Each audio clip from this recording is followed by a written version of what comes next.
காவேரி கொடைக்கானல் போயிட்டு பிரச்சனையில பேசிட்டு இருக்கிறாங்க. அப்ப பேசிட்டு இருக்கப்போ பசுபதிக்கும், காவேரிக்கும் ரொம்ப கோவமா வந்து சண்டை வந்துருது. அப்ப பசுபதி பிடிச்சு அ தள்ளி விட்டுர்றாங்க கீழ. அப்ப வந்துட்டு கீழ விழுந்தோனே, "வெண்ணிலாவ தள்ளி விட்ட மாரியே உன்னையும் தள்ளி விட்டுருக்கேன் பாரு. ஒழுங்கா கம்முனு போயிரு.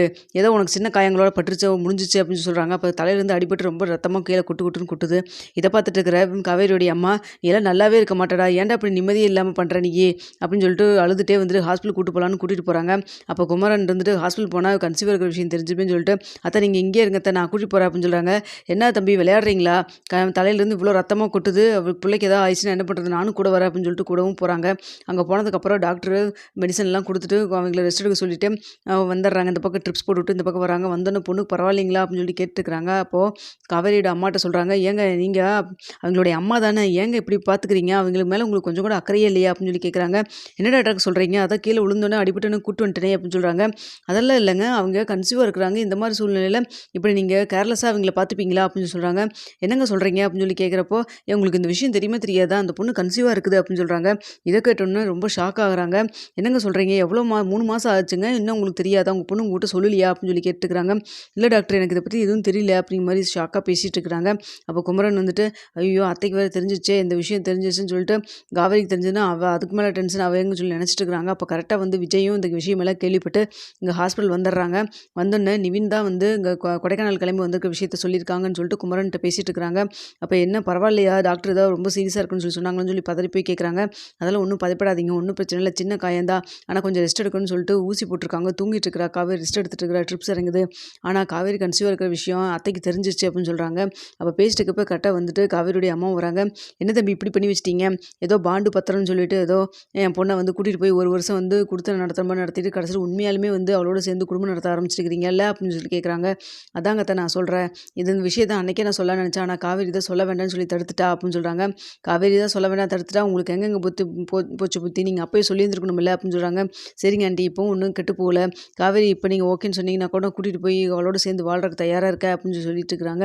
இத பார்த்துட்டு இருக்கிறேன், "இங்க பாருங்க அப்படிலாம் ஒண்ணும் அனுப்பிச்சிட முடியாது. அவ வயித்துல குழந்தை வளருது அப்படிங்கிறதுக்காக உடனே உங்ககிட்ட தூக்கி என் பொண்ண குடுத்துற முடியுமா?" அப்படின்னு சொல்றாங்க. "என்னங்க அத்த பேசிட்டு இருக்கிறீங்க? எனக்கு காவேரிய பிடிச்சிருக்கு. காவேரிக்கு என்ன பிடிச்சிருக்கு. 2 பேரும் ஒருத்தர் ஒருத்தர் விரும்பி வாழ்றதுக்கு தயாரா இருக்கோம். இப்படிப்பட்ட சூழ்நிலை நீங்க வந்து எதுக்கு எங்கள வந்து பிரிச்சு வைக்கணும்னு நினைக்கிறீங்க?" அப்படின்னு சொல்றாங்க. "இங்க பாருங்க, பிரிஞ்சிருந்தா எல்லாத்துக்கும் நிம்மதி அப்படிங்கிறப்போ பிரிஞ்சு தானே இருந்தாகணும்" அப்படின்னு சொல்றாங்க. "யாருக்கு எல்லாத்துக்கும் நிம்மதின்னு நினைக்கிறீங்க?" அப்படிங்கிறாங்க. "சும்மா என் வாயிலேருந்து ஏதாவது பேச வைக்காதீங்க தம்பி. தயவுசெய்து இடத்த விட்டு காலி பண்ணுங்க. ஆல்ரெடி காவேரியவே மாசமா இருக்காங்கிற விஷயத்த கேட்டு என்னால ஜீரணிச்சுக்க முடியாம நின்னுட்டுருக்கேன். நீங்களும் தேவையில்லாம ஏதாவது பேசி பிரச்சனைய பெருசு பண்ணாதீங்க" அப்படின்னு சொல்றாங்க. "நான் ஒண்ணும் பிரச்சனை இல்ல, பெருசு பண்ணல. நீங்க தான் வந்து காவேரி சந்தோஷமா இருக்கக்கூடாதுன்னு நினைக்கிறீங்க" அப்படின்னு சொல்றாங்க. "பெத்த பொண்ணு சந்தோஷமா இருக்கக்கூடாதுன்னு யாராவது நினைப்பாங்களாப்பா?" அப்படின்னு சொல்றாங்க. "அப்புறம் எதுக்கு நீங்க காவேரி என்னோட அனுப்ப மாட்டேங்கிறீங்க? நான் தான் அவள தாங்குன்னு தாங்கிக்க உள்ளங்கையில வச்சு பார்த்துப்பேன்னு சொல்றேன்ல. அப்புறம் என்ன உங்களுக்கு சந்தேகம்?" அப்படின்னு சொல்லிட்டு இருக்காங்க.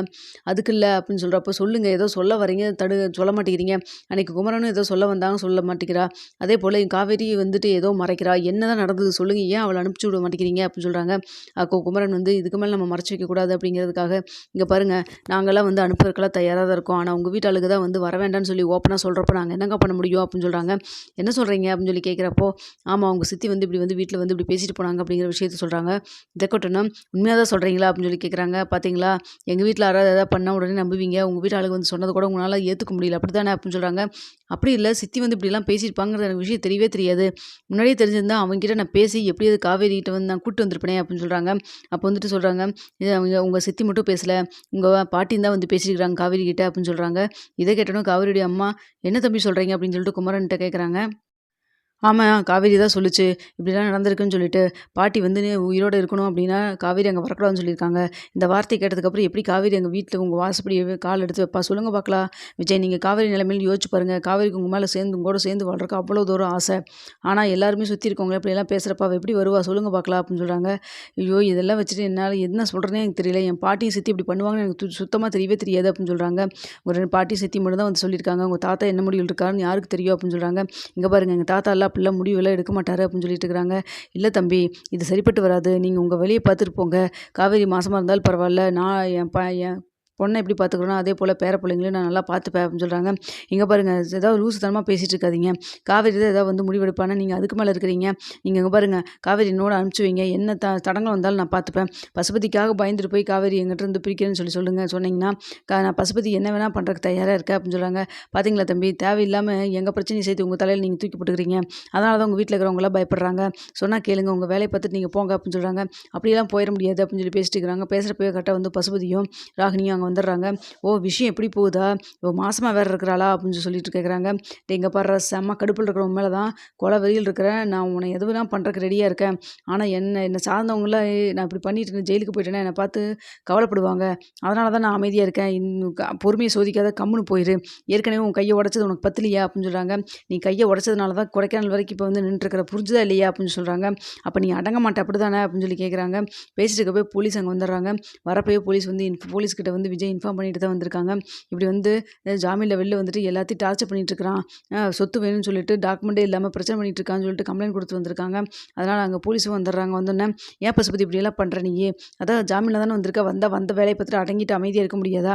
ஏற்கனவே பண்ண தப்புக்கு இன்னும் கோர்ட்டில் வந்து தீர்ப்பு சொல்லாமல் இருக்குது. தீர்ப்பு சொன்னதுக்கப்புறம் தானே தெரியும் எதுக்கு இப்படிலாம் பண்ணுற அப்படின்னு சொல்லி திட்டுறாங்க. இங்கே பாருங்கள், நீங்கள் திட்டினா நான் வந்து அமைதியாக போயிடணுமா? நான் ஜாமீனில் வந்திருக்கேன், மறுபடியும் ஜெயிலுக்குள்ளே போகத்தான் போகிறேன், அதுக்காக இவங்களால சும்மா விட முடியாது அப்படின்னு சொல்கிறாங்க. இங்கே பாருங்கள், உங்கள் மேலே கேஸ் கொடுத்துருக்காங்க, ஒழுங்காக வந்துடுங்க அப்படின்னு சொல்லி சொல்கிறாங்க. அப்போ ராகினி வந்துட்டு, என்ன எங்கள் அப்பா மேலே கை வைக்கிறீங்க அப்படின்னு சொல்கிறாங்க. ஓ, அப்பாவும் பொண்ணும் சேர்ந்து அந்த வேலையெல்லாம் பார்த்துட்டு இருக்கீங்களா? சொல்லப்போனால் உன்னையும் சேர்த்து அரெஸ்ட் பண்ணணும், ஆனால் விட்டு வச்சுட்டு போகிற, ஜாமீனில் வெளில வந்து எவ்வளோ அமைதியாக இருக்குன்னு தெரியாதா?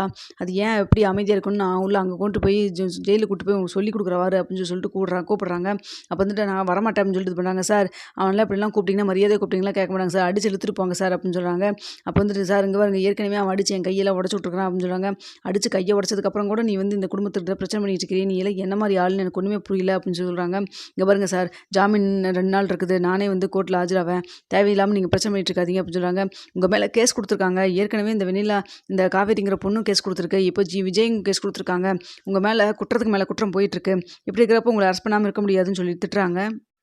அப்போது அங்கே வந்து பசுபதி எல்லாத்தையும் தள்ளிவிட்டு, போலீஸ்லாம் தள்ளிவிட்டு எஸ்கேப் ஆகிறதுக்கு ட்ரை பண்ணி ஓடிடுறாரு. அப்போ போலீஸும் பின்னாடி துரத்திட்டே ஓடுறாங்க. அப்போ வந்து சொல்கிறாங்க, இங்கே பாருங்கள், இவன்லாம் ஒரு தம்மா துண்டு ஆள், இவன்லாம் மிரட்டுறான் அப்படிங்கிறதுக்காக காவேரி எங்கூட சேர்ந்து வாழ வேண்டாம்னு நீங்கள் நினைக்காதீங்க, இவனை பற்றி நான் பார்த்துக்கிறேன், நீங்கள் எதுவும் கவலைப்படாதீங்க, நானும் காவேரி ரொம்ப நாள் ரொம்ப வருஷம் ரொம்ப நல்லா இருப்போம், நீங்கள் தயவுசெய்து அனுப்பிச்சி விடுங்க அப்படின்னு சொல்லிட்டு இருக்கிறாங்க. இதை பார்த்துருக்கிற குமரன் சொல்கிறாங்க, அதான் இவ்வளோ தூரம் அவர் கேட்குறாரு இல்லைங்க அத்தை, ஒரு தடவை வாழ்ந்துட்டாங்க, ஏதோ தெரிஞ்சோ தெரியாமையோ பாண்டு போட்டு கல்யாணம் பண்ணிட்டாரு, அதுக்கப்புறம் இப்போ புரிஞ்சுக்கிட்டாரு, அது மட்டும் இல்லாமல் காவேரிக்கும் மனசார பிடிச்சிருக்குது, அப்படி இருக்கிறப்ப நம்ம எதுக்குங்க குறுக்க காட்டி அப்படின்னு சொல்கிறாங்க. இதை பார்த்துட்டு என்ன பண்ணுறதுன்னு தெரியாமல் யோசிச்சுட்டு சொல்கிறேன் தம்பி, ஒரு 2 days டைம் கொடுங்க அப்படிங்கிற மாதிரி காவேரியோட அம்மா கேட்குறாங்க. எதாக இருந்தாலும் பரவாயில்லைங்க அத்தை, நீங்கள் ஒரு நல்ல முடிவாக சொல்லுங்கள், நீங்கள் மனசார போயிட்டு வான்னு சொல்லி சொன்னீங்கன்னா கண்டிப்பாக காவேரி வரதுக்கு ஒரு சான்ஸ் இருக்குது அப்படின்னு சொல்கிறாங்க. இல்லைப்பா, நான் காவேரிட்டு பேசி ஆகணும், ஏன்னா பாட்டி வந்து இப்படி பேசியிருக்காங்க, காவேரி மனசுக்குள்ளே என்ன இருக்குன்னு தெரியலையே அப்படின்னு சொல்கிறாங்க. நீங்கள் பேசுங்க, 2 பேருமே பேசிட்டு எனக்கு ஒரு நல்ல முடிவை சொல்லுங்கள் அப்படின்னு சொல்லிட்டு இருக்கிறாங்க. சரிங்க அத்தை, நீங்கள் போய் அந்த டாக்குமெண்ட்டில் என்ன ஏதுன்னு பார்த்துட்டு நீங்கள் வந்து ஊருக்கு கிளம்புங்க, நான் காவேரி கூட்டிகிட்டு வந்துடுறேன் அப்படின்னு சொல்கிறாங்க. இல்லைப்பா, அதெல்லாம் ஒன்றும் இல்லை, காவேரி நானே பார்த்துக்கிறேன், நீ கிளம்புப்பா அப்படின்னு சொல்கிறாங்க. காவேரி நான் கூடவே இருந்து நான் பார்த்துக்கிறேன்னு சொல்லி பேசிட்டு இருக்கிறாங்க. இதெல்லாம் பார்த்துட்டு காவேரியோட அம்மாவுக்கு மனசு